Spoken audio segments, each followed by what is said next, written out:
찬송가 280장으로 찬송하겠습니다. 280장 찬송입니다.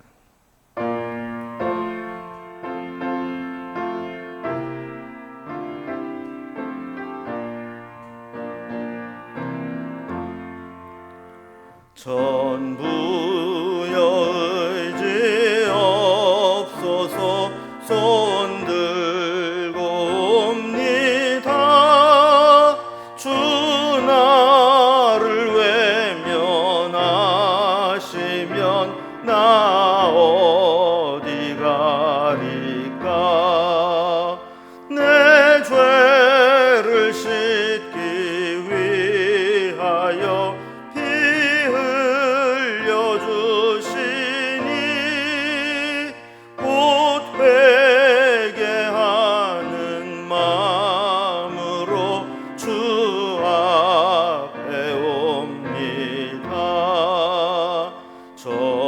전부터 계신 주께서 영죽을 죄인을 보혈로 구해 주시니 그 사랑 한없네. 내 죄를 씻기 위하여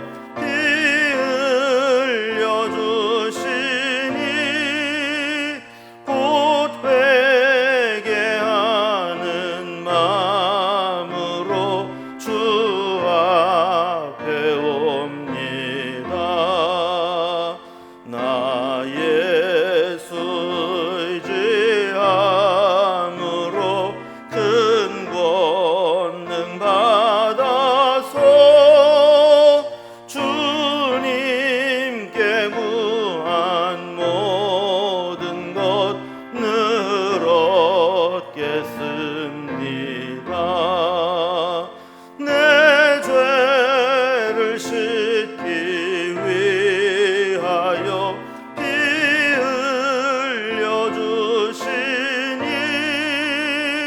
곧 회개하는 마음으로 주 앞에 옵니다.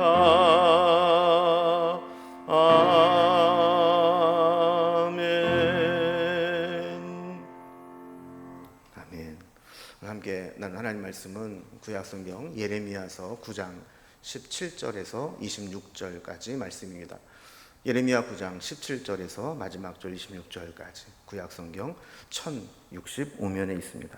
말씀을 제가 봉독하겠습니다.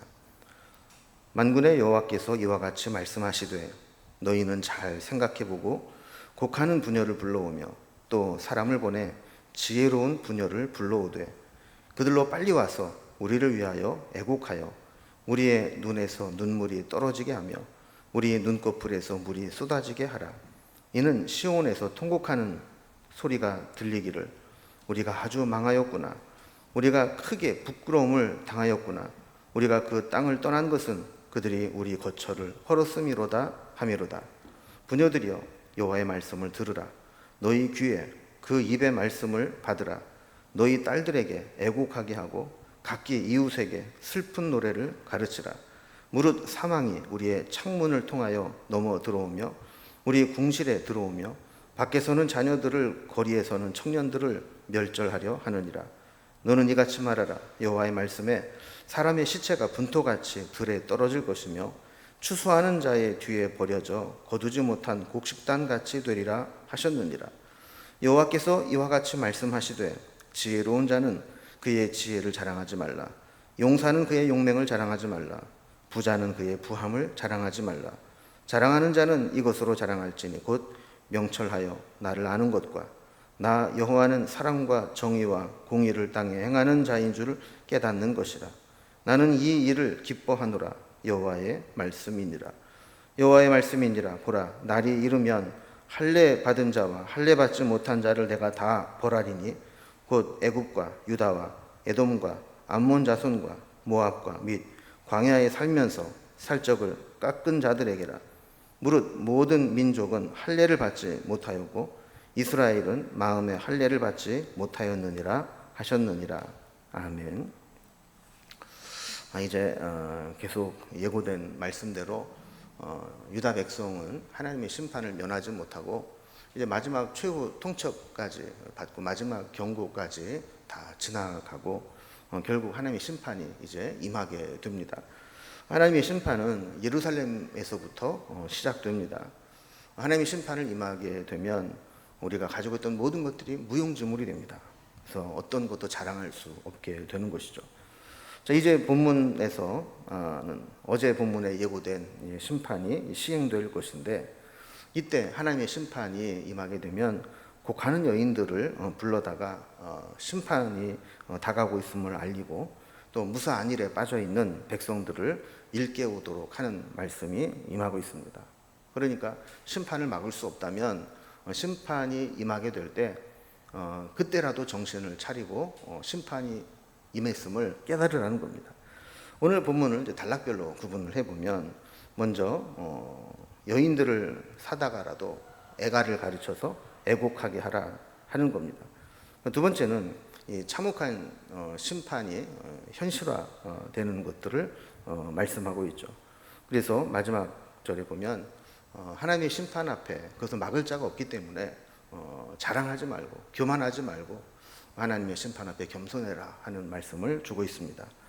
자, 그렇다면 먼저 단락별로 좀 살펴봅니다. 오늘 첫 번째 단락입니다. 여인들을 사서라도 애가를 가르쳐 애곡하게 하라 하는 겁니다. 이런 심판이 임박한 상황에서 하나님은 17절에 보면 두 부류의 부녀들을 불러오라고 말씀합니다.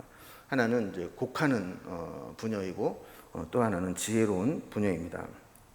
유다에서는 장례식 때 돈을 받고 울어주는 전문적이고 직업적으로 곡하는 여인들이 있었습니다. 우는 데는 선수들이죠. 얼마나 이제 슬피 울어주는가 하면 아무리 돌같이 강팍한 마음을 가진 사람이라도 그 곡소리를 들으면 눈시울이 뜨거워지고 눈물이 쏟아지게 만드는 그런 우는 데 전문가입니다. 이 사람들을 고용해서 울게 하라는 겁니다. 이것은 지금 누가 죽어서 곡하는 것이 아니라 이제 하나님의 심판으로 인해서 죽음이 임하고 있기 때문에 그것을 깨달아 알게 하는 겁니다. 두 번째 여인을 데려오라 한 것은 지혜로운 부녀를 불러와라 그럽니다. 이것은 무엇을 의미하냐면 한참 울려놓고 왜 울어야 되는지, 무슨 일 때문에 울게 되는지 이거를 지혜롭게 설명할 만한 사람을 불러오라는 겁니다.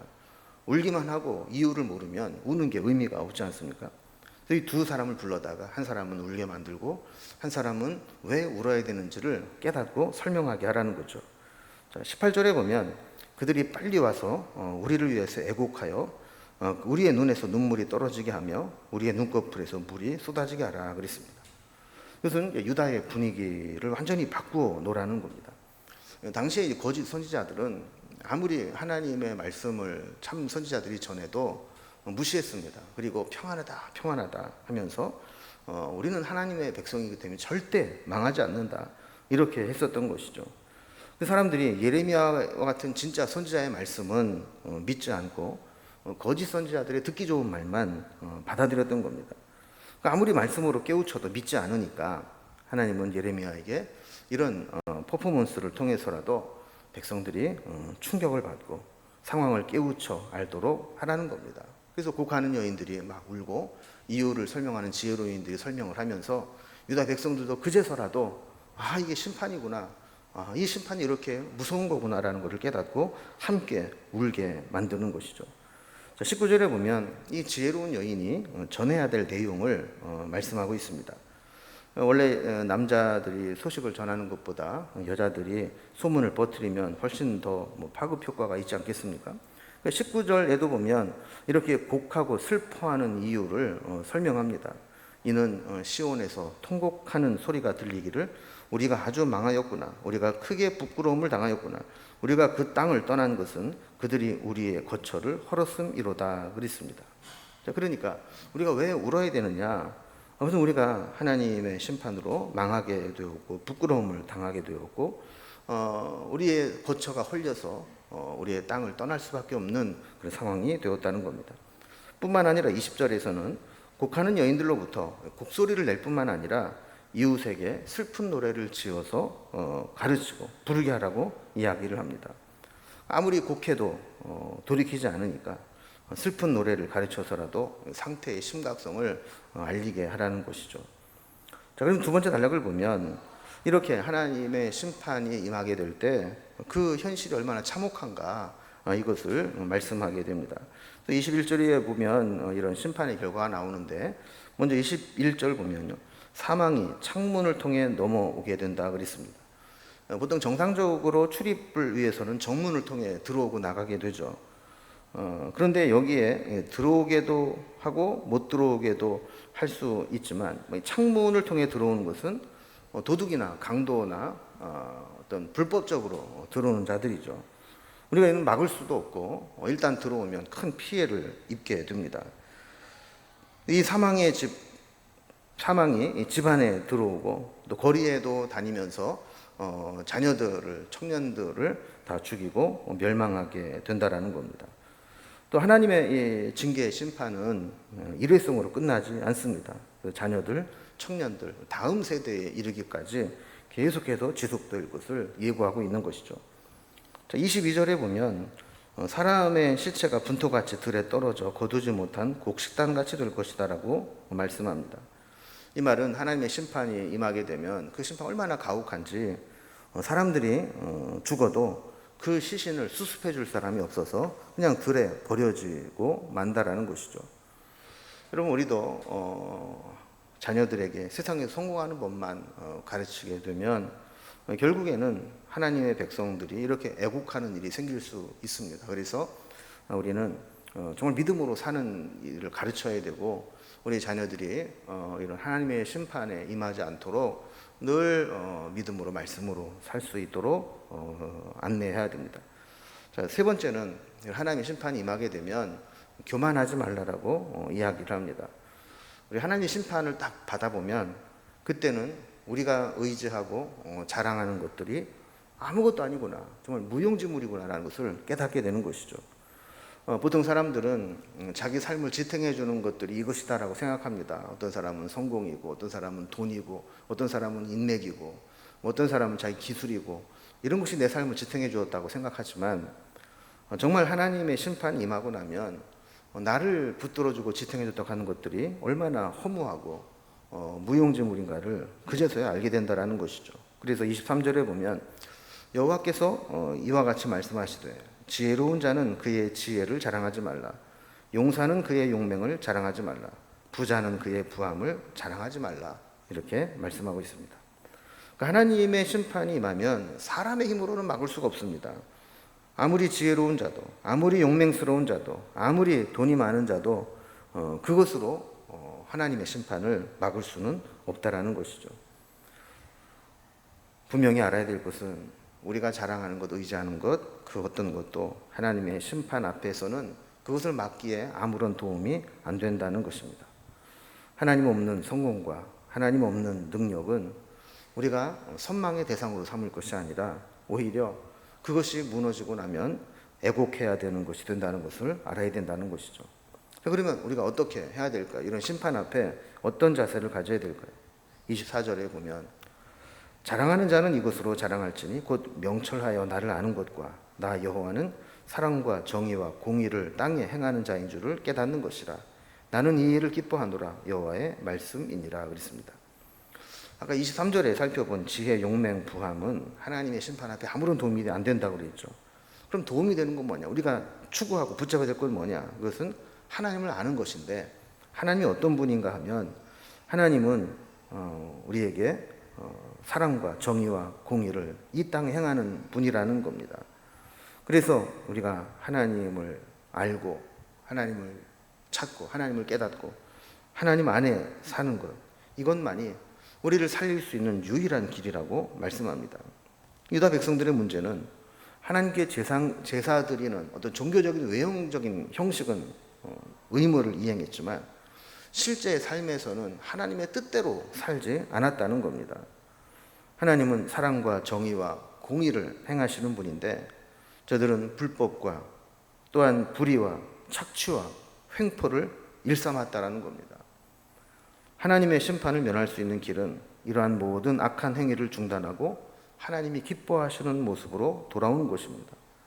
이제 25절에서는 하나님의 심판이 점점 더 임박해 오고 있다는 말씀을 합니다. 여호와의 말씀이니라. 보라, 날이 이르면 할례 받은 자와 할례 받지 못한 자를 내가 다 벌하리니 그랬습니다. 할례 받은 자는 우리가 잘 아는 대로 이스라엘 백성, 유다 백성들이죠. 그리고 할례 받지 못한 자는 이방인입니다. 근데 하나님의 심판이 임하게 되면 할례자나 할례 받지 않은 자, 유대인이나 이방인 다 하나님 앞에 심판을 받게 된다고 말씀합니다. 26절에 보면 유다인들도 이방인들과 똑같이 심판을 받게 되는 이유가 나옵니다.